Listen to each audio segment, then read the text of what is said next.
우리 곧장 하나님 말씀 보도록 하겠습니다. 에베소서 3장 16절입니다. 우리 큰 소리로 함께 읽겠습니다. 시작. 그의 영광의 풍성함을 따라 그의 성령으로 말미암아 너희 속사람을 능력으로 강건하게 하시오며. 아멘. 예수님께서 사람들에게 하신 말씀 가운데 그게 이제 아마 유대의 어떤 날씨와 관련된 이야기 같아요. 저녁에 날이 붉으면 내일은 날씨가 좋겠구나. 아침에 하늘이 붉으면 오늘은 비가 오겠구나. 날이 굳겠구나. 그 비유를 드시면서 천기는 이 하늘의 흐름은 분별할 줄 알면서 왜 시대의 표적은 분별하지 못하느냐. 세례 요한이 왔고 지금 내가 와서 하나님의 나라를 선포하면서 이제 굉장히 중요한 어떤 시대적 하나님의 구원의 놀라운 역사가 나타나는데 왜 이렇게 캄캄하니? 여러분, 우리의 신앙생활, 모든 삶도 마찬가지지만 우리의 신앙생활은 하나님의 때를 분별해야 합니다. 신앙생활뿐만 아니라 그렇죠. 오늘 보니까 우리 생기 입시 보는 고3 아이들이 오늘까지 대학 입학 과정 서류를 열심히 막 준비를 하더라고요. 입시를 앞두고는 생기부든 수능이든 거기에 맞게끔 준비를 하는 게 맞잖아요. 그게 지혜로운 삶인데 그런 어떤 육적인 때만 분별하면 안 되고 우리들은 시대를 분별할 줄 알아야 합니다. 그리고 거기에 맞게끔 지금 하나님 스케줄이 이러한 스케줄이구나. 그럼 거기에 맞게끔 우리가 깨어날 때는 깨어나고 움직일 때는 움직이고 머물 때는 머물고 그래야 하나님이 기뻐하시는 또 열매 맺는 신앙생활을 할 수가 있습니다. 그래서 지금 시대를 잘 분별해야 합니다. 이번 주에 굉장히 상징적인 또 한편으로는 마음 아픈 두 가지의 사건이 있었습니다. 저는 예사롭게 보여지지가 않아요. 찰리 커크 아마 이야기를 들으셨을 겁니다. 총격으로 인해서 죽임을 당했습니다. 그것도 참 묘한 게 미국의 그 총기 규제 그 말이 나오자마자 총격으로 일부러 그런 사인을 서로 주고 받은 것 같다고 그 말 나오면 쏴라. 누가 총기에 대한 질문을 하고 찰리 커크가 이제 총기에 관련된 어떠한 하나님 성경적 입장을 이야기하려고 할 때 피격을 받아서 죽게 되었는데 안타까운 것은 불과 일주일 전에 빌드업 코리아에 와서 주강사로 왔습니다. 특별히 이제 우리 생기 아이들이 그곳에서 패널 발표를 했습니다. 통일에 관련된 다른 학교도 발표도 했지만 우리 아이들이 통일에 관련된 발표를 했는데 끝나고 이제 우리 학교 부스도 있고 또 다른 학교 부스도 있고 여러 부스가 있는데 찰리 커크가 특별히 우리 부스에 굉장한 관심을 가지고 2번이나 찾아왔다고 하더라고요. 그래서 너무 감명을 받았다. 학생들이 어떤 통일 이후에 어떤 것들을 준비하는 발표를 하는 게 쉽지 않잖아요. 그래서 되게 관심을 가졌다고 하더라고요. 근데 불과 일주일 만에 피격을 당해서 지금은 천국에 가 있는 아이들로서는 굉장히 충격을 받을 그러한 일이 벌어졌습니다. 그냥 한 사람이 미국 워낙 총기 사고 많으니까 그렇게 죽었구나. 저는 그렇게 받아들여지지가 않습니다. 아까 말씀드렸듯이 모든 어떤 사건들이 다 어떤 하나님의 사인은 아니지만 저는 예사롭지 않는 느낌을 받습니다. 특별히 뭐 이 찰리 커커에 대해서 뭐 어떤 언론은 막 극우로 뭐만 얘기하면 다 극우라고 하더라고요. 뭐 프레임을 씌우고 있지만 그냥 정확하게 이분은 복음적, 성경적 가치관으로 그 미국의 젊은 세대, 10대, 20대, 대학생, 고등학생 젊은 세대를 성경적 가치관으로 깨우는 인플루언서였습니다. 영향력 있는. 93년생이에요. 김지영 목사님이 92년생입니다. 한 살 어린 분이에요. 아이는 셋이 있고. 누가 왜 죽였는지는 아직 밝혀지지 않은 것 같아요. 근데 이제 뭐 신문에서도 하는 말은 이것은 그냥 어떤 우발적인 사고가 아니라 찰리 커커가 주창했던 그 가치관, 동성애 반대하고 반성경적인 어떠한 가치관을 반대하는 그것을 죽이기 위해서, 그것을 끊어내기 위해서 하는 어떤 정치적인 피격 사건이다. 일반 뉴스에서도 일반적인 사건이 아니라 그가 갖고 있는 그 어떤 입장을 공격하는 것이다. 그렇게 일반 매스컴에서도 그렇게 해석을 하더라고요. 찰리 커커가 이야기했던 것은 무엇입니까? 정치가 아닙니다. 복음적 가치관, 성경적 가치관. 뭐 저는 빌드업 가지 않았지만 잠깐 들으니까 복음에 대한 이야기를 하더라고요. 젊은 세대에게 굉장한 영향력을 준 인물인데 제가 보기에는 싹을 자르는 그런 의미에서 공격을 한 것 같아요. 그리고는 어제 들은 이야기는 어떠한 글로벌 어떠한 움직임들이 그 어떤 세력의 움직임들이 이제 본격적으로 움직일 것 같다. 그 영국에서 기도 많이 하시는 장로님이신데 그분이 그 얘기를 하셨다 그러더라고요. 그 글로벌 어떤 세력들이 이제 본격적으로 움직일 것 같다. 어디까지 사실인지 모르지만 어쨌든 이 상황들이 그냥 한 사람의 죽음이 아니라 굉장히 중요한 어쩌면 신호탄일 수도 있는. 그리고 어제 조이풀 교회 조지훈 목사님과 잠깐 통화를 하게 되었는데 실은 이제 지난주 월요일 날 우리 생기 좀 방문을 했습니다. 왜냐하면 그 조이풀 교회에 중학교 과정은 있는데 고등학교는 일반 학교를 보냈다고 합니다. 뭐 여러 이유 때문에 그러셨던 것 같은데 그래서 이제 둘째 따님을 우리 학교로 좀 보내기 위해서 그리고 좀 차후에 고등과정까지 시작하기 위해서 이제 탐방을 오셨고 또 이제 교장님과 함께 여러 가지 질문과 대답을 나누면서 이제 화요일쯤에는 저에게 전화 와서 그 둘째 딸을 좀 우리 학교에 보내겠다고 그렇게 이야기를 하시더라고요. 뭐 형제교회니까 좋습니다. 환영합니다. 근데 어젠가요? 다시 생각이 바뀌셨더라고요. 찰리 커커 이제 피살 이후에 목사님이 마음을 정하셨다고 하더라고요. 좀 어렵지만 그냥 시작을 하려고 합니다. 아직 아이들이 많지는 않지만 둘째 딸에게 너 좀 희생을 했으면 좋겠다. 그냥 시작하자. 그러면서 하시는 말씀이 지금 이 시대는 더 이상 뭐 좋은 대학, 어떤 그런 인간적인 어떠한 가치관으로 그렇게 뭔가를 결정하는 시대가 이제 아니다 싶다. 진짜 영적으로 깨어있지 않으면, 정말 하나님 나라의 가치관으로 부장되지 않으면 정말 쉽지 않은 시대다. 그래서 좀 부족하지만 저희 학교 일주일에 한 번씩 실무자를 좀 보내서 많은 것들을 함께 좀 공유하면서 좀 시작을 할 테니까 도와달라고 이야기를 하시더라고요. 네, 도와드리겠습니다. 말씀은 드렸는데 저는 그 목사님의 생각을 동의합니다. 정신 차려야 합니다. 정말 마지막 끝이고 그 끝에 일어나는 일들은 그와 같은 좀 충격적이지만 그러면 뭐 우리 학생들 그런 생각할 수도 있을 것 같아요. 왜 하나님이 죽도록 내버려 두셨냐? 여러분 성경을 보면 하나님이 보호할 때도 있고 또는 그냥 데려가실 때도 있습니다.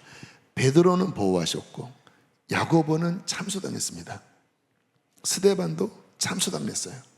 그러니까 어떤 삶과 죽음은 하나님의 주권 아래에 속했는데, 근데 성경을 보면 특별히 마지막 끝에 가면 굉장히 많은 사람들이 신앙적인 이유 때문에, 신앙적 가치관 때문에 이 시대의 시스템 안에서 굉장한 어려움을 당할 것이라고 성경은 분명하게 말씀하고 있습니다.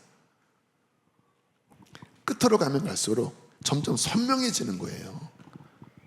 하나님을 반대하는, 지금은 이제 적당한 어떠한 사회 문화 또 법 또 흐름 속에 이렇게 덮여 있지만 진짜 끝에 가면 제도든 경제권이든 모든 것들이 이제 하나님을 반대하는 쪽으로 분명해지고, 그 속에서 크리스찬들이 정말 신앙을 지키기 위해서 목숨을 거는 대가 지불을 하는, 어쩌면 찰리 커커의 그 사건이 그런 것들을 내포하고 있는 사건일 수 있다라는 거예요. 요한계시록에 보면 그 말세에 이제 어떤 스케줄이 나오잖아요. 일곱 인을 떼고 일곱 나팔을 불고 마지막 일곱 대접을 붓는. 근데 이제 일곱 인을 떼는 그 과정 중에 여섯 번째 인을 뗄 때 이러한 일이 일어납니다. 다섯 번째 인을 뗄 때, 계시록 6장 9절로 11절 한번 크게 읽어보실까요? 시작. 다섯째 인을 떼실 때에 내가 보니 하나님의 말씀과 그들이 가진 증거로 말미암아 죽임을 당한 영혼들이 제단 아래에 있어 큰 소리로 불러 이르되 거룩하고 참되신 대주제여, 땅에 거하는 자들을 심판하여 우리 피를 갚아주지 아니하시기를 어느 때까지 하시려 하나이까 하니, 각각 그들에게 흰 두루마기를 주시며 이르시되 아직 잠시 동안 시되 그들의 동무 종들과 형제들도 자기처럼 죽임을 당하여 그 수가 자기까지 하라 하시더라. 무슨 내용이냐면 굉장히 많은 순교 사건이 일어날 것이라는 거예요. 근래 한 20, 30년 안에도 많이 일어났거든요. 근데 더 심하게 일어날 것이고, 그리고 그 이들 하나 뗄 때마다 마지막 때에 특징적인 사건이 일어나는데, 다섯 번째 인 뗄 때는 그 순교당한 자들의 부르짖음, 언제까지 하나님 의인들이 악인들에 의하여 이렇게 피를 흘려야 되겠습니까? 근데 하나님의 대답이 뭐예요? 조금만 기다려라.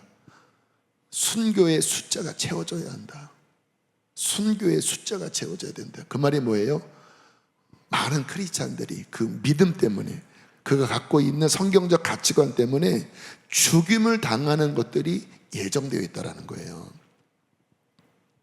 그래서 저는 이 시대에 특별히 우리 어린 학생들, 이렇게 말씀드리는 게 조금 잔인해 보일지 모르지만 순교신앙을 준비해야 된다고 믿습니다. 여기 연세 드신 50대, 60대, 70대 되신 분들은 어쩌면 신앙의 전성기, 한국교회 신앙의 호황기를, 평안한 시대를 누린 세대라고 할 수 있어요. 그런데 지금 이 아이들은요, 마지막 때 환난과 믿음 때문에 죽어야 하는 그와 같은 도전 앞에 서 있는 세대라고 할 수 있습니다. 그래서 적당히 좋은 대학 가서 적당히 좋은 어떠한 미래를 꿈꾸고, 물론 필요합니다. 필요해요. 그런데 정말 성경적인 가치관, 이 시대를 분별하는 지혜, 그리고 그뿐만 아니라 중요한 게 무엇입니까? 진짜 그 심령 안에 영적으로 오늘 우리가 예배한 것처럼 하늘의 문이 열리고 하나님의 임재 속에 우리의 속사람이 튼튼한 이 훈련을 하지 못하면 저는 이 마지막 시대를 감당할 수 없다고 생각합니다. 하나님이 우리 교회, 특별히 학교를 기뻐하시는 이유 중에 하나가 교육 프로그램이나 이런 것이 아니라 그 속사람을 이렇게 예배하면서 하나님 앞에 말씀 묵상하면서, 가장 본질이 속사람이거든요. 이 속사람을 준비하는 이 부분에 집중을 하는 것을 하나님이 저는 기뻐하신다고 생각해요. 왜? 이게 준비되어야 마지막 때 감당되거든요.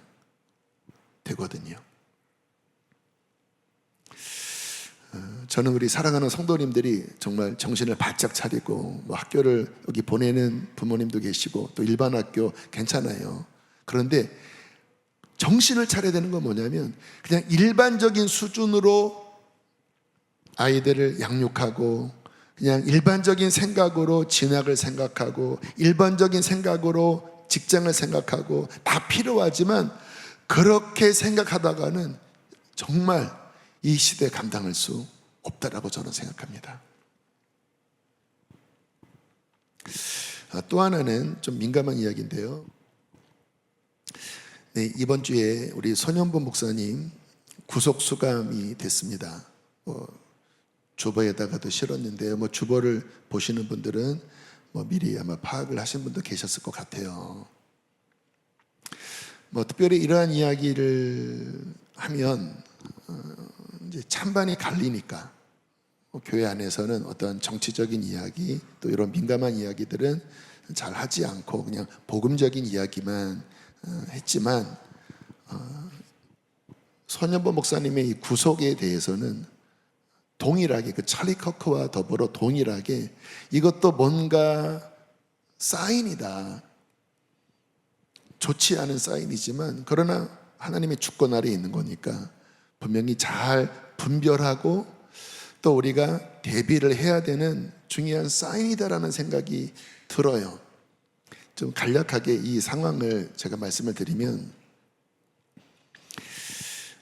이제 죄목은 공직자 선거법 위반입니다. 그거는 뭐냐면 교육감 선거 또 대통령 선거 때 교직에 또는 종교 지도자에 속하는 사람이 강단에서나 또는 학교에서 본인이 갖고 있는 어떠한 직책을 통해서 선거를 하는 게 위법이다. 이게 한국의 공직자 선거 위반 아마 255조인가 그럴 거예요. 거기에 이제 위반 소지가 있다. 왜냐하면 교육감 후보를 교회 초청해서 대담하고 영상으로 올리기도 했고 또 기도회 때 어느 특정 후보를 찍어야 합니다. 그렇게 이야기를 하셨다고 하더라고요. 그것도 어쨌든 유튜브에 올라온 상황입니다. 저는 제 입장에서는 목사가 강단에서 특정 후보를 지지하는 발언을 하는 것은 저는 맞지 않다고 생각하는 사람입니다. 왜냐하면 자유민주주의의 꽃이 선거고 선거는 어쨌든 본인의 개인의 어떤 판단에 의해서 하는 거잖아요. 그런데 강단에서 특정 후보를 더 막 지지하거나 이 사람 찍으세요라고 하는 거는 그거는 저는 맞지 않다고 생각해요. 그래서 그 손 목사님의 그 어떤 행위 자체를 결코 옹호하지는 않습니다. 그거는 이제 어떤 법적인 절차에 의해서 시시비비를 가르든지 사회법의 판결을 받아야 되겠죠.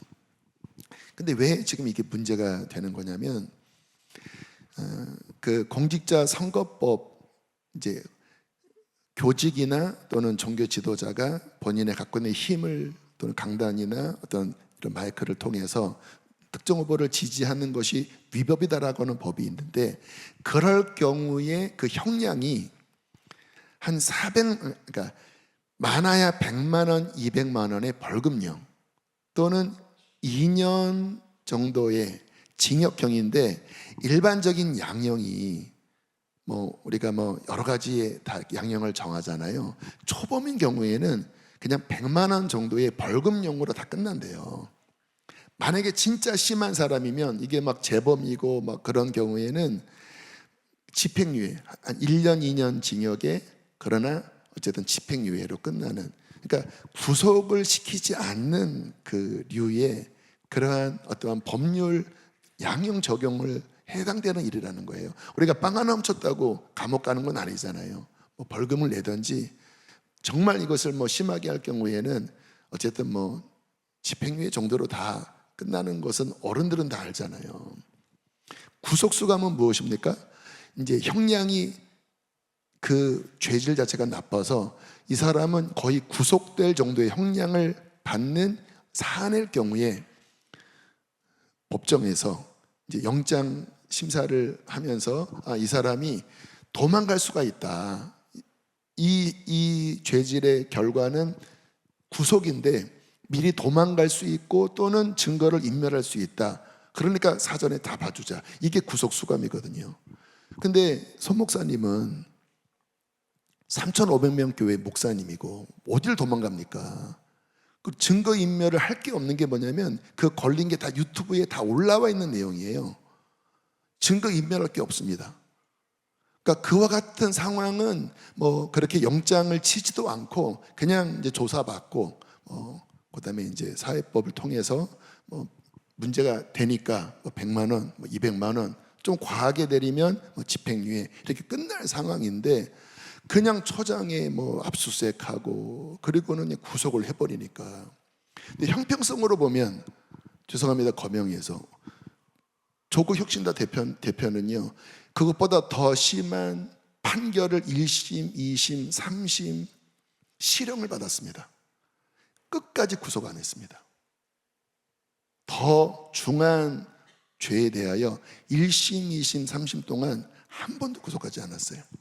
현직 대통령은 그것보다 훨씬 더 중한 판결 중에서도 구속하지 않았어요. 그런데 그냥 불러서 뭐 대담하고 그리고 누구를 좀 지지하세요. 그거 했다고 구속 수감을 시키는 거는 아까 사인을 이야기했잖아요.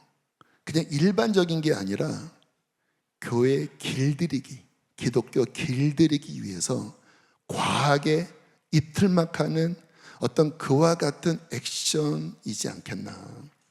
왜냐하면 아시는 것처럼 어쨌든 교회가 차별금지법 반대하고 그런 법들 제정하는 거 반대하고 교회가 갖고 있는 기독교 가치관과 또 어떤 지금 현재 정부와 좀 대립각이 많잖아요.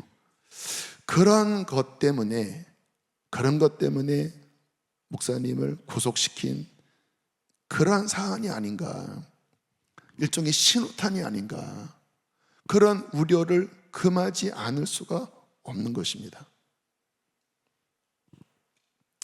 그래서 제 마음은 그래요. 또 교제하는 목사님들과 이야기하는 것을 준비해야 된다. 앞으로 분명히 여러 가지 이유를 통해서 아마 교회 또 목회자 또 그 외에 많은 것들을 아마 특별히 학교도 저는 기독교 대안학교 안에서 그런 가치관을 아무튼 배우니까 아마 다양한 루트에 그러한 어려움들이 있을 수 있겠다.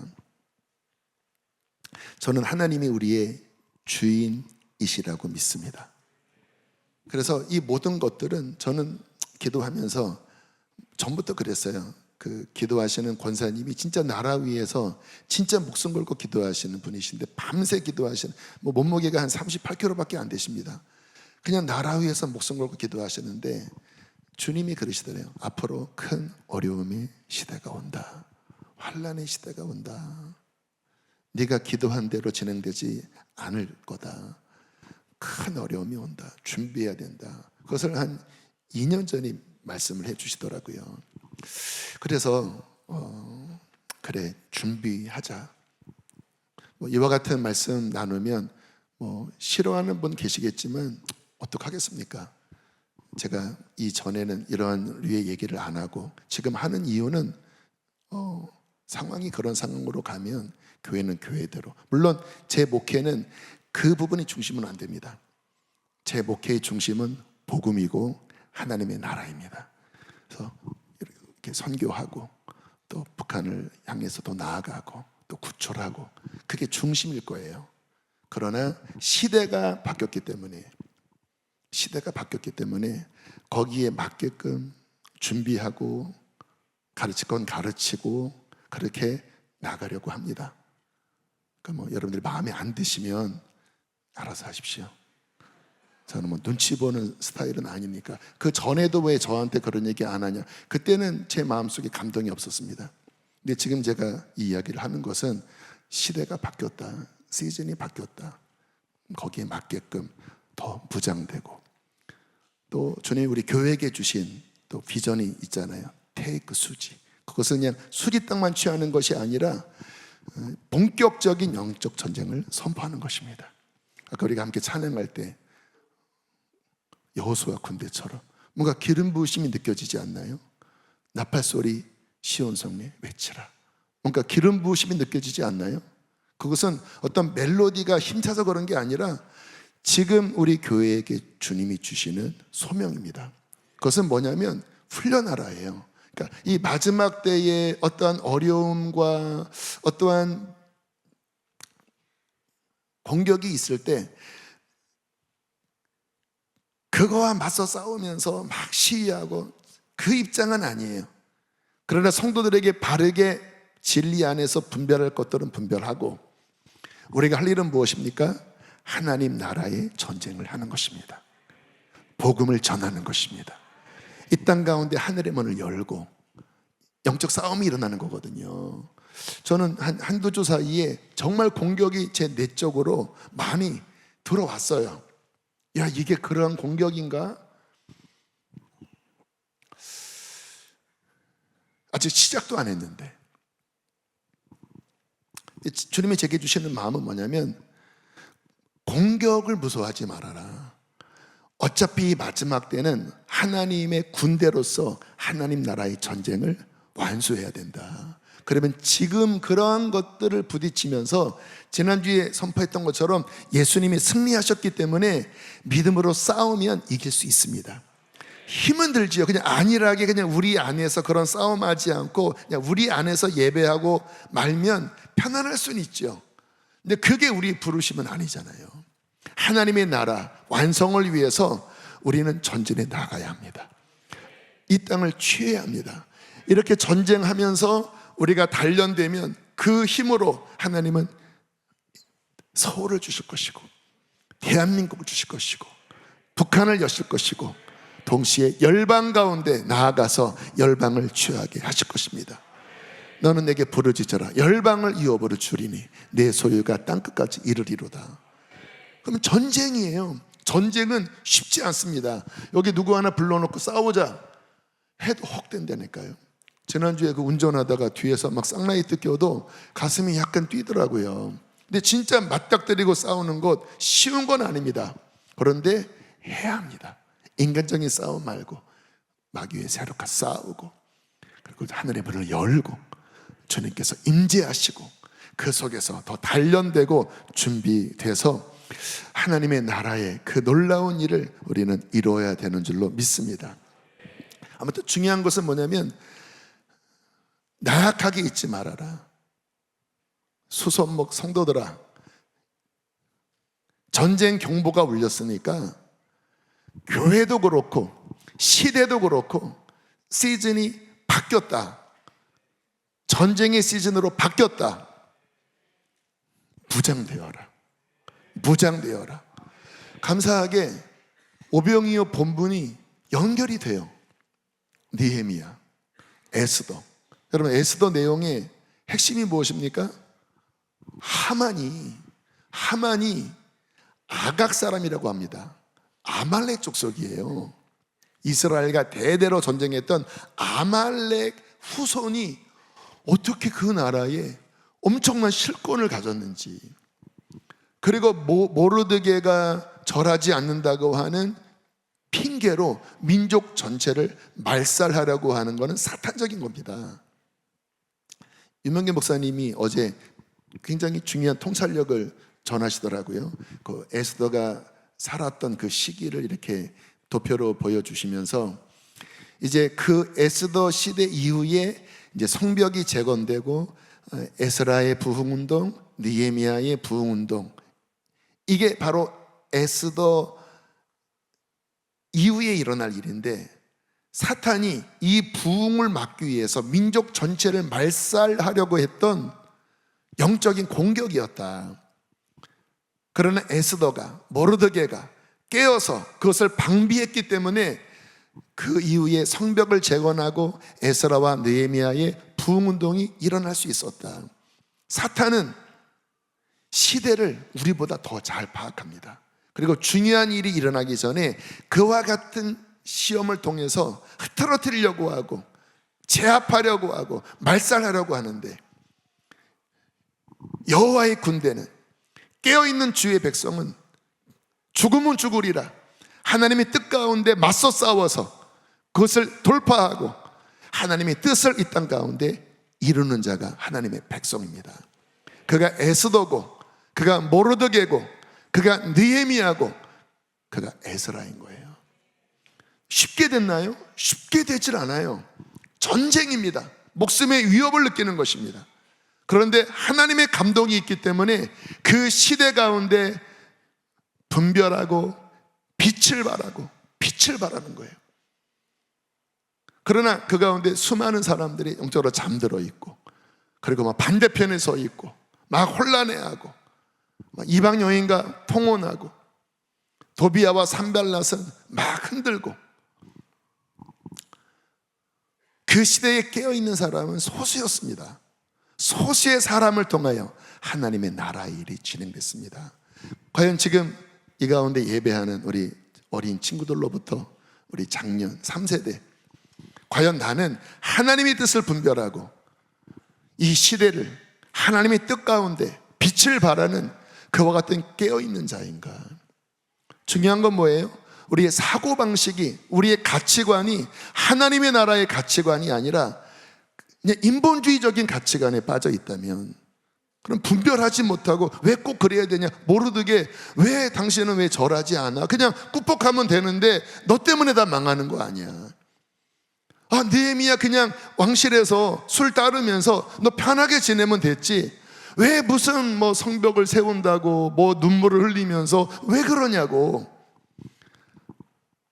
깨어있지 못하면, 하나님의 마음을 갖지 못한다면 그냥 일반적인 그냥 수준으로 살다가 하나님과 상관없이 죽을 수 있다는 거예요.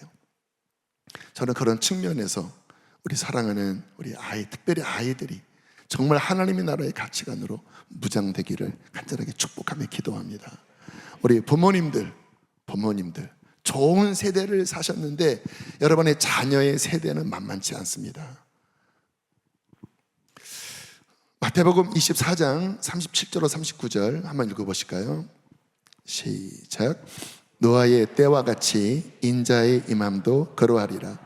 홍수 전에 노아가 방주에 들어가던 날까지 사람들이 먹고 마시고 장가들고 시집가고 있으면서 홍수가 나서 그들을 다 멸하기까지 깨닫지 못하였으니 인자의 임함도 이와 같으리라. 심판이 임할 때 깨어있지 못한 사람은 어떻게 했습니까? 일반적으로 살았다라는 거예요. 그냥 시집가고 장가가고 먹고 마시고. 깨어있는 노아만 그 시대의 방주를 예비했습니다. 여러분, 우리가 정말 가치관이 중요한 것이고, 성경 안에서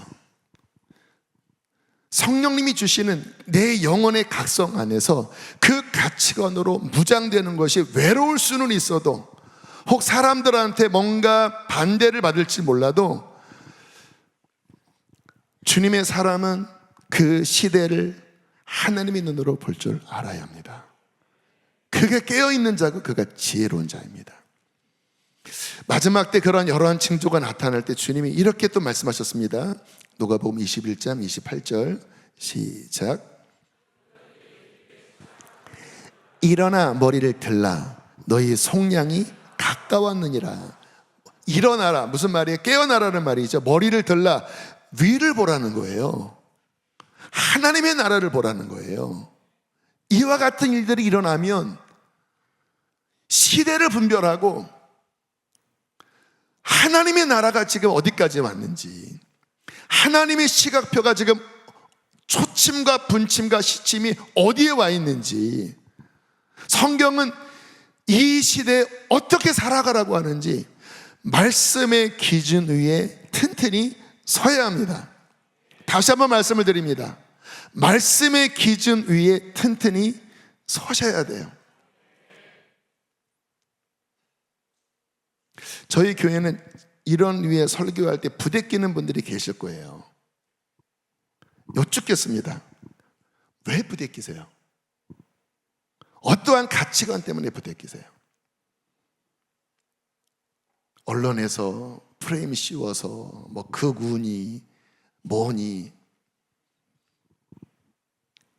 여러분, 하나님의 말씀의 가치관으로 무장되셔야 합니다. 기준은 그거예요. 저도요, 살면서 고민될 때가 많아요. 뭐 제가 구체적으로 이야기를 하지는 않겠지만 어제 오늘 제 안에 고민되는 어떠한 이슈가 있었습니다. 우리 교회와 관련된 일은 아니고요, 제가 이제 그 전에 알고 있는 어떤 분의 어떠한 상황으로 제 인간적인 마음은 노라는 대답이었습니다. 그분의 요청에 노라는 대답이었어요. 그리고 제가 답메일로 노라고 답을 보냈습니다. 근데 주님이 그런 마음을 주시더라고요. 네 생각으로 반응하지 말아라. 감정적으로 부대끼는 거예요. 그래서 노라고 답을 했고, 다른 분과 통화하면서 이건 아닌 것 같다. 근데 주님이 네 감정으로 판단하지 말아라. 그래서 회개하고, 하나님, 주님의 마음을 구합니다. 주님의 마음은 무엇입니까? 근데 내 감정은 부대끼고 싫은데 하나님이 무엇인지 조금씩 제가 마음을 열고 하나님의 뜻을 구하니까 그분의 생각이 이렇게 밀려오더라고요. 그래서 빨리 보낸 메일을 취소시켰습니다. 감사하게 읽지를 않으셨더라고요. 그래서 발송 취소했더니 취소가 됐더라고요. 그렇게 계속 기도했습니다. 하나님, 주님의 마음 부어주십시오. 대충 머리로는 알겠는데 이 마음이 힘듭니다. 주의 마음 부어주십시오. 주님께서 이렇게 마음을 주셔서 빨리 그 부분에 대해서 다시 예스라고 답을 하고, 주님 어떻게 처리해야 됩니까? 주님이 지혜를 주셔서 이렇게 해서 잘 이렇게 풀었는데, 그렇게 하고 나니까 너무 마음이 평안한 거예요. 하나님의 어떤 위로하심이 막 부어지는 거예요. 잘했다 하는 마음이 부어지는 거예요. 그때 깨달은 게, 그리스도인은 하나님의 마음을 붙잡고 사는 게 답이다. 이게 우리의 기준입니다. 나의 어떠한 입장, 나의 어떠한 경험, 내가 추구했던 어떠한 정치적인 입장, 이렇게 판단하지 마시고요, 하나님의 말씀은 뭐라고 말씀하시나? 하나님의 관점은 무엇인가?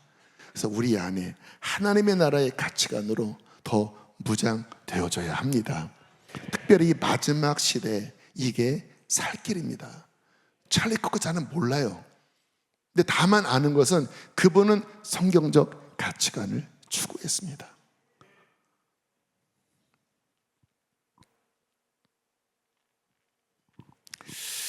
자, 이 마지막 때 어떻게 감당할 수 있을까? 주님이 주시는 중요한 마음은 속사람을 강건케 하라는 거였습니다. 여러분, 이게 바람이 많이 불 거예요, 앞으로. 그리고 혼란할 겁니다. 헷갈릴 거예요. 또 무엇이든지 이렇게 무자르듯이 그렇게 되지 않아요. 되게 섬세한 분별이 필요하거든요. 그런데 내 머리로 믿는 신앙, 나의 어떤 인간적인 열심으로 믿는 신앙으로는요, 택도 없습니다.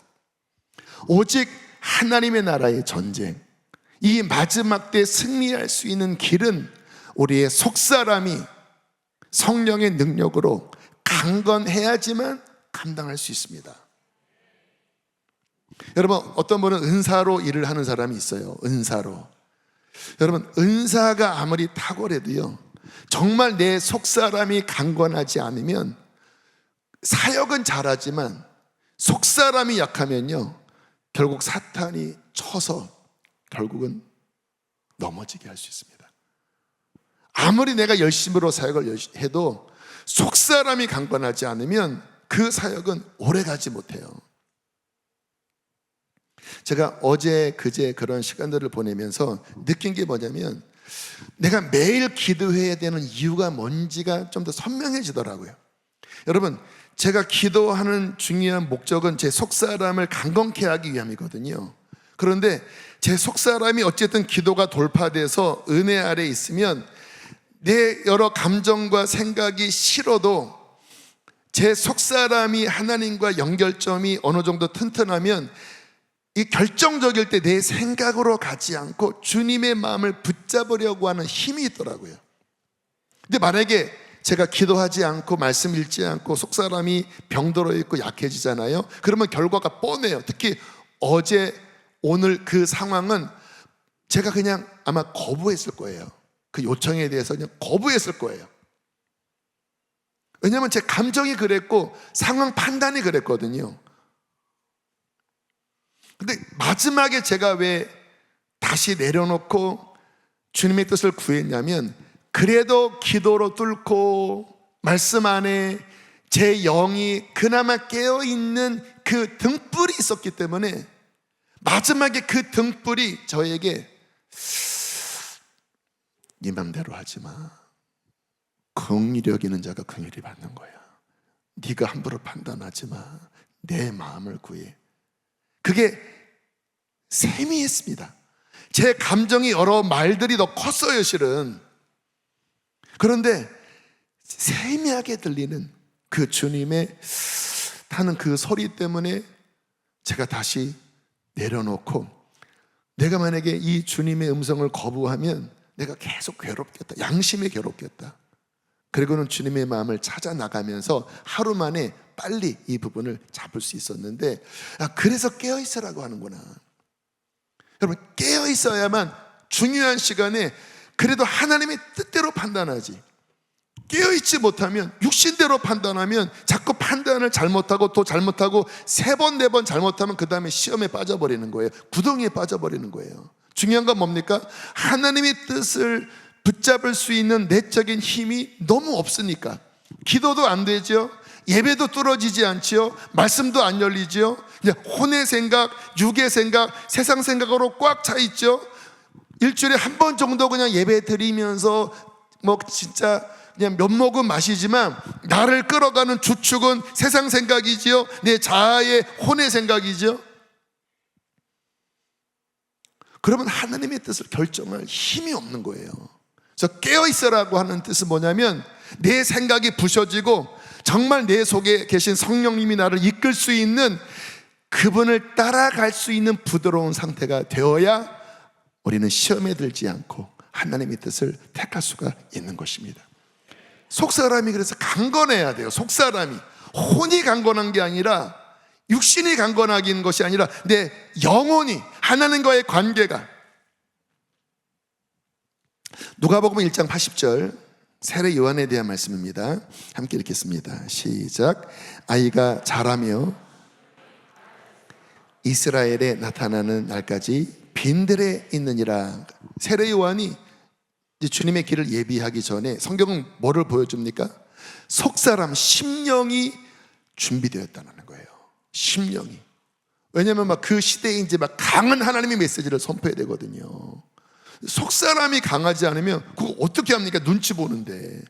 한 사람이 반대해도 마음이 눌리는데, 이 진짜 막 엄청난 막 말씀을 전해야 되잖아요. 근데 성경은 뭐를 보여줍니까? 하나님이 요한의 속사람을 준비시키셨다.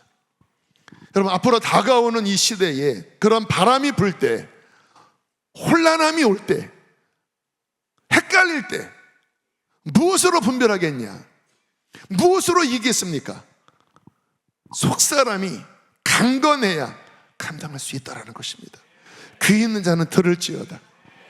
여러분, 제자들이요, 아무리 막 난 주님을 따를 겁니다, 나는 주님을 부인하지 않을 겁니다, 주님은 뭐라고 말씀하세요? 한시도 깨어있지 못하면서 너의 심령이 속에서 막 움직이지만 네 너무나 연약함 속에서 이거를 뚫지 못하는데 시험 감당하지 못한다. 결국은 다 도망가 버렸잖아요. 주님이 뭐를 말씀하십니까? 이 시험은 의지로 이기는 것도 아니고 열심으로 이기는 것도 아니고 하나님과의 관계 속에서 이 속사람이 강건해지고 깨어있고 진리의 말씀으로 충만하게 무장되어져야지만 주님 편에 서서 하나님의 일을 감당할 수 있다는 것입니다. 그가 바로 느헤미야입니다. 그가 에스더예요. 에스더가 좀 고민을 했습니다. 그러나 결국은 하나님의 뜻을 택하면서 뭐라고 합니까? 나와 함께 3일을 금식해 주십시오. 뭐예요? 속사람을 준비시켜 주십시오. 그리고는 일을 처리할 때 굉장히 지혜롭게 치밀하게 하나님의 전략을 받아서 첫날 오픈하지 않고 둘째 날 하나님의 그 사인을 받아가면서 그 첫날과 둘째 날 사이에 왕이 모르드게의 좋은 것들을 발견하고, 이게 뭐예요? 깨어서 뭔지 모르지만 하나님의 사인을 받는 깨어있는 상태, 속사람의 등불이 밝혀져 있는 그 상태를 3일 금식하면서, 혼자 금식한 게 아니라 함께 백성들과 함께 금식하면서 그 시대에 놀라운 하나님의 역사를 이룬 거예요. 하나님의 일은 오직 깨어있는 자, 속사람이 강건한 자를 통하여 하나님의 사인을 받고 주의 일을 이룰 수가 있는 것입니다. 여러분의 속사람은 어떠시나요? 막 기도가 잘 열리십니까? 오늘 함께 오늘 예배했던 것처럼 정말 나마다 주의 임재 안에, 주의 그 마음을 내 안에 충만하게 받으면서 날마다 내 속사람이 강건하나요? 어쨌든 우리 교회는 하나님 은혜 안에서 주의 긍휼 때문에 열려서 이 안에 오면 뭔가 회복되는 것 같지만 평상시의 삶이 형편없어서 또다시 떨어지고 헤매고, 근데 그 수준 가지고는 안 된다고 봅니다. 막 교회가 충만하니까 와서는 좀 살아난 것 같다가 또 일주일 살아갈 때는 또 형편없고 또 막 누워있고 말씀도 안 열리고, 그거는 그 상태로는 앞으로 다가오는 시대는 안 돼요. 지금까지는 뭐 그럭저럭 연명했을지 몰라도 이제부터 시작되는 이 시즌 안에서는 그렇게는 안 돼요. 교회는 영적 전쟁을 선포했습니다. 시대가 안 좋은 쪽으로 나아가고 있습니다. 그러면 어떻게 해야 돼요? 천기를 분별할 줄 아는 것처럼 이 시대의 표적을 분별하고 일어나 머리를 들고 깨어 주님을 기다리고 이 시대를 감당할 수 있는 그러한 진정한 그리스도인으로 서십시오. 서십시오. 서십시오. 그래서 주님께서 지금 이 시간에 우리에게 이 말씀을 주신다라고 믿습니다. 자, 어떻게 해야 되는가? 일단 중요한 게 멘탈인데요. 자, 베드로전서 4장 12절 13절 함께 읽겠습니다. 시작.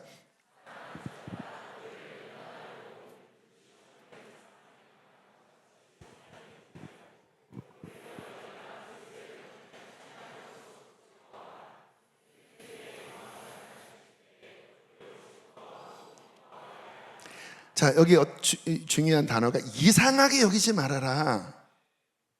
그렇게 시험이 올 때 왜 이런 일이 닥쳤어요? 왜 이렇게 힘들어요? 그러한 유리 멘탈 갖지 말아라 이 말이에요. 그리고 오히려 어떻게 하라고요? 즐거워해라. 그리스도의 고난에 참여하는 축복이다.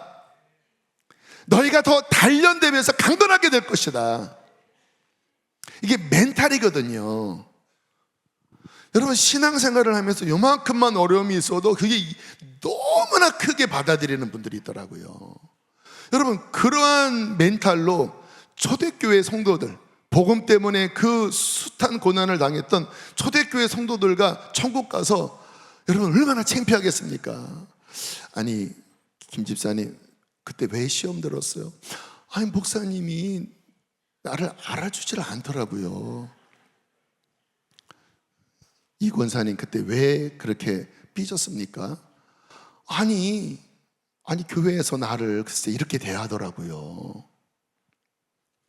그리고 이제 순교당한 우리 이제 초대교회 그 성도한테, 그러면 우리 스데반님께서는 어떻게 지내셨어요? 나 돌 맞았거든요. 그리고 죽을 때 그거를 용서해달라고 기도했거든요. 성령이 충만해서 하나님 말씀 전하다가 주를 위해 죽는 것이 나한테는 기쁨과 영광이었어요. 여러분, 초대교회 멘탈이 다르지 않나요? 그러니까 이게 좀 기준을 바꾸십시오. 진짜 유치원생보다 못한 그런 멘탈로 요만한 별거 아닌 일에 아니 왜 그런 일로 시험에 들습니까? 제가 지난주에 우리 그 안옥상 지역에서 평택에 있는 그 중국인들, 외국인들 쪽 가서 막 섬긴, 너무나 그 사진보니까 얼굴이 기쁘시더라고요. 제가 거기 다녀오신 분에게 어떤 얘기를 했는지 아십니까? 이게 바로 우리의 기쁨입니다. 무엇이 기쁨이에요? 하나님의 나라를 위해서 일하고 이렇게 영혼들을 살리고 선교하고 구제해, 이게 우리의 기쁨과 영광입니다. 무슨 말인지 이해되세요? 뭐 누가 알아주느니, 뭐 내가 공로를 세웠는데 이따위 거 가지고 뭐 삐지고 이따위 거 가지고 뭔가 시험 들고, 여러분 그런 멘탈로 여러분 이 마지막 때를 어떻게 감당하겠습니까? 예레미야 진짜 빡세게 고생하면서 진짜 선지자 중에 제일 불쌍합니다. 너무너무 힘들게 했어요. 어느 날 진짜 막 이 상황을 보면서 막 너무 막 힘들어야 하면서 하나님 이게 말이 됩니까? 이게 말이 됩니까? 했더니 주님이 이런 말씀을 하시더라고요. 이건 제가 읽을게요. 만일 네가 보행자와, 그러니까 걷는 자와, 천천히 걷는 자와 함께 이렇게 옆에서 러닝을 해도 피곤해 하는데 말이 뛰는데 너 경주할 수 있냐? 너 편안한 땅에서 뭐 날씨 좋고 하는 땅에서는 잘 지낼지 모르지만 만약에 홍수가 나서 강물이 넘치는 그 홍수 때가 오면 너 어떻게 하겠냐? 그 말은 뭐냐면 지금 네가 겪는 이러한 것은 앞으로 올 환난에 비해서는 이거 아무것도 아니야. 벌써 힘들어하면 어떡해? 예레미야에게 주님이 이렇게 좀 살벌한 말씀을 하시더라고요. 근데 어쩌면 이게 지금 우리 시대에게 주시는 말씀이라고 생각합니다. 뭐 때문에 힘들어요? 뭐 때문에 내가 지금 막 시험 들었어요? 멘탈을 강하게 해야 합니다. 하나님, 저와 함께 고난 당하는 것을 기뻐하겠습니다. 내가 욕을 먹고 수치를 당해도 성경에 보면 수치를 당할 때 부끄러워하지 말아라. 그리스도의 어떠한 수치와 그리스도의 고난에 함께 참여하는 것처럼 기뻐해라. 이게 초대교회 멘탈이라니까요. 그러니까 우리가 성경을 열심히 읽는 이유가 뭐냐면요, 저는 그런 마음으로 읽습니다. 중요한 성경을 읽는 태도예요. 수백 번을 읽었어도 그 성경의 가치관이 아직 제 안에, 그 가치관이 제 안에 이렇게 스며들지 않은 게 500번을 읽어도 스며들지 않아요. 그래서 제가 읽는 목적 중에 하나는 뭐냐면, 주님, 또 이 말씀의 가르침과 제 어떠한 정서와 내 믿음의 수준이 이렇게 다른데 제가 또 한 달 만에 이것을 다 읽는 이유는 뭐냐면, 주여 이 말씀이 내게 이루어지게 도와주십시오. 그래서 또 읽고 또 읽고 또 읽으면서 이 말씀의 가치관이 나의 생각과 내 마음과 정서와 내 영과 모든 것에 완전히 새겨지기까지 몸부림쳐야 한다는 것입니다. 말씀은 알고 뭐 한다 할지라도 정작 어려운 때에 내 마음의 어떤 태도와 내 마음의 어떤 가치관이 말씀의 가치관과 다른 경우가 얼마나 많은지 뭐예요. 얼마나. 그러니까 멘탈을 바꾸셔야 되네요. 앞으로 오는 시대에 어려울 수도 있고 뭐 할 수도 있지만 그 새벽에 좀 나오는 것도, 그 기도하는 것도 뭐 한 텀 두 텀 하고 언제까지 해야 되나요? 그런 멘탈, 그런 얘기 하지 마세요. 아니, 진짜. 나 이해가 안 가, 진짜. 이해를 좀 시켜주시라니까요. 시대가 이런데 정말 깨어서 하나님 안에 기도로 뚫어도 하루 살기 힘든데 도대체 뭐를 목적으로 살아가십니까? 여러분, 시대가 바뀌었습니다. 경정이 울렸습니다. 경정이 울렸습니다. 여러분, 환난이 올 것입니다. 미혹이 올 거예요. 혼란함이 올 거예요. 여러분, 생각 바꾸셔야 합니다. 이 시대를 감당할 수 있는 강한 멘탈 가지시고, 그리고 정말 감당할 수 있는 속사람을 여러분 훈련해야 될 줄로 믿습니다. 에베소서 3장 16절 마지막 말씀, 끝난 건 아니고요. 함께 읽겠습니다. 시작.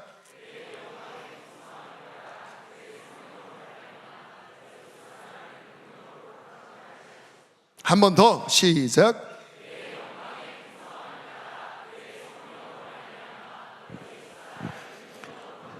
하나님의 영광과 은혜는 풍성하다. 성령으로 말미암아 날마다 주기를 원하신다. 그래서 너희 속사람을 계속 채워라. 더 채워라. 더 채워라. 더 채워라. 우리가 함께 아까 예배할 때 목사님이 또 부르네. 그게 왜 그러냐면요, 실은 끝내려고 그랬어요. 여러분의 소리가 막 들려요. 목사님은 진짜 끝나면 또 하고 끝내면 또 하고. 근데 제 마음 안에 주의 임재 안에 뭔가 기름 부음 안에 더 들어갈 수 있는 마음을 주시는 거예요. 그래서 모르겠다, 우리 기름 부으심 안으로 들어갑시다. 근데 들어가시더라고요. 할렐루야. 여러분, 기름 부음 안에 들어가는 게 예배 아니겠습니까? 그때 우리의 속사람이 살아나지 않겠습니까? 그 영광의 풍성을 따라 강건하게 되지 않겠습니까? 그렇게 날마다 더 강건하게 되라는 것입니다. 중요한 거 마저 한번 말씀드릴게요. 여러분, 우리의 강건함은 오직 그리스도로부터 옵니다. 우리의 속사람의 생명력은 오직 주님 그분이십니다. 그래서 우리의 영은 주님을 갈망합니다. 더 원합니다. 주님만을 원합니다. 더 원합니다. 왜? 그분이 우리의 속사람의 생명이기 때문에. 요한복음 15장 4절 5절 세 번역으로 함께 읽겠습니다. 시작. 내 안에 머물러 있어라. 그리하면 나도 너희 안에 머물러 있겠다. 가지가 포도나무에 붙어있지 아니하면 스스로 열매를 맺을 수 없는 것과 같이 너희도 내 안에 머물러 있지 아니하면 나는 포도나무여 너희는 가지이다. 사람이 내 안에 머물러 있고 내가 그 안에 머물러 있으면 그는 많은 열매를 맺는다. 너희는 나를 떠나서는 아무것도 할 수 없다.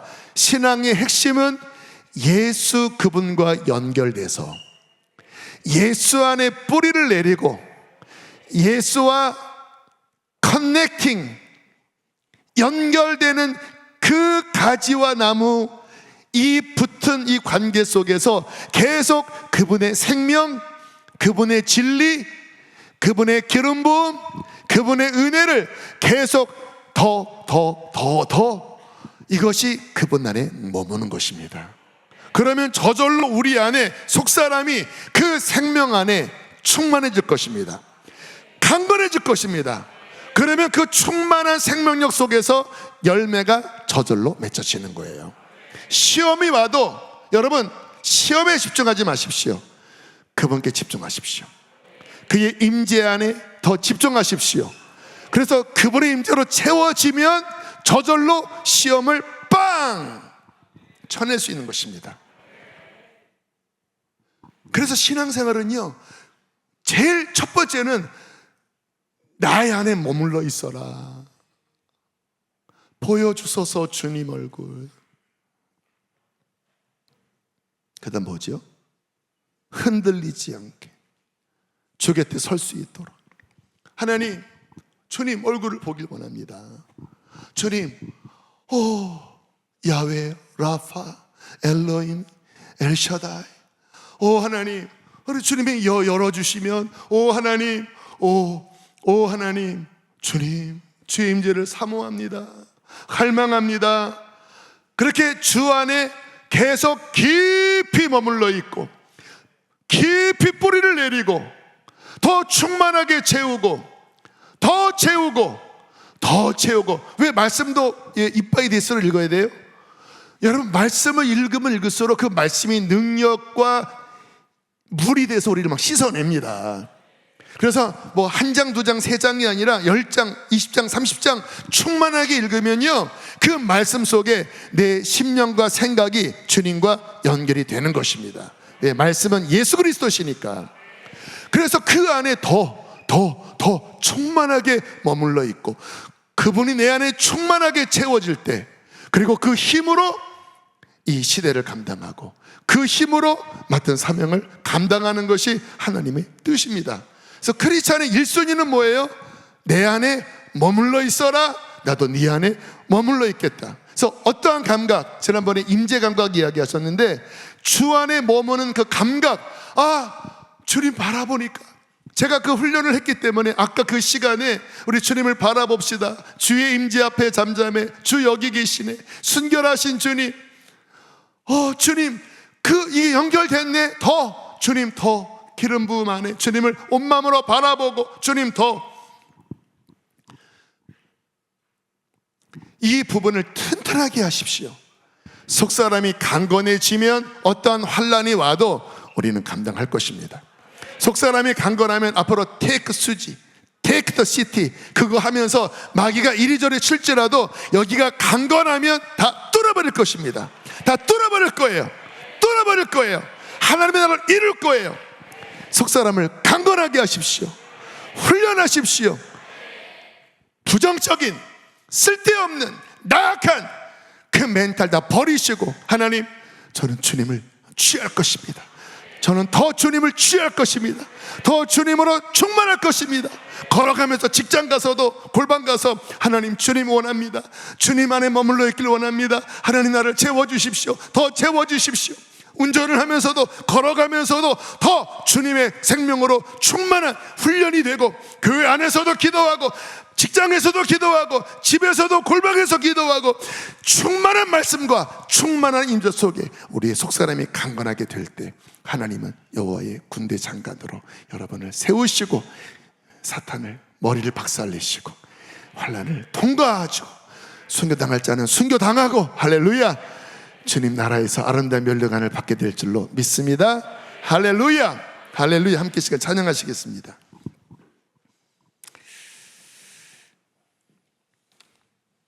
우리 물 위에 운행하시는 성령의 임재 우리에게 오소서. 알아서 나오실 분들은 나오시고, 아무튼 찬양하고 기도할 때 먼저 일찍 나가지 마시고요. 뭐 바쁘신 분은 가시지만 오늘 말씀 기억하고 사모하는 마음으로 못해도 10분은 기도하고 10분은, 그리고 좀 시간 되는 분은 12시 넘기세요. 12시 넘길지어다. 얼마나 멋집니까? 와, 자정 넘겼네. 이게 바로 더 주님을 사모하는, 속사람을 더 주님 은혜로 채우는 자의 멘탈입니다.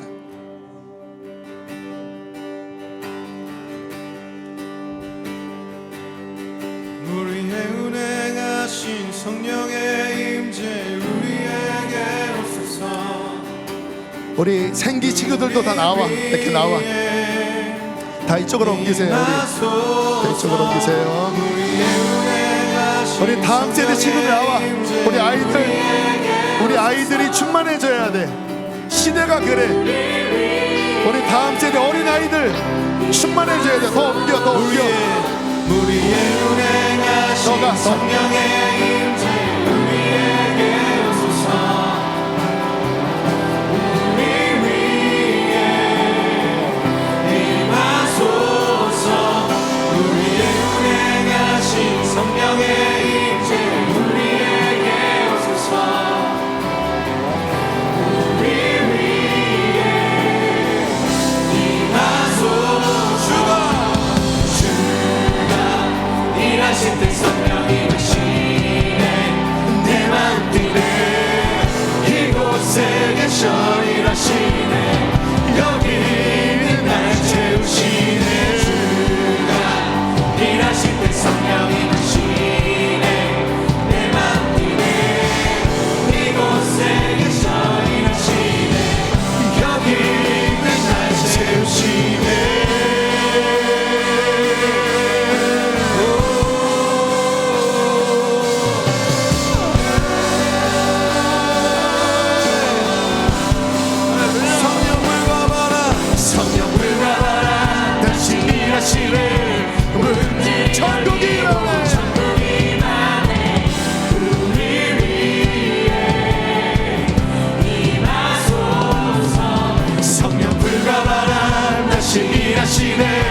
문들이 열리고 천국이 임하네. 우리 위에 임하소서.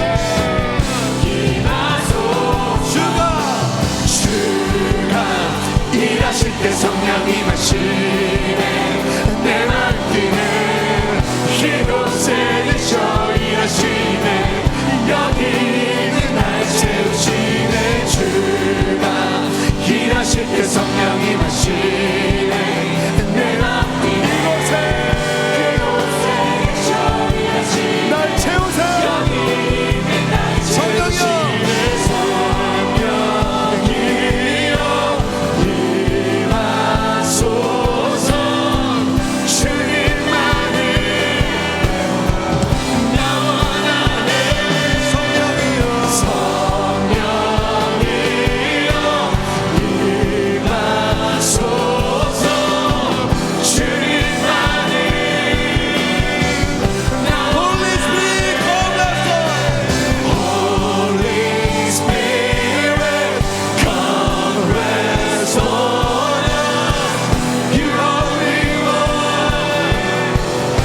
때 성령 임하시네 내 마음에 이곳에 계셔 일하시네 여기 날 세우시네 주가 일하실 때 성령 임하시네 내 마음에 이곳에 이제 한번 두 손을 비들고 우리 주여 세 번 부르시고 성령을 본연하고 기도하겠습니다. 주여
예수께서 십자가를 지러 올라가실 때 예루살렘의 많은 여인들이 가슴을 치며 울고 있었습니다.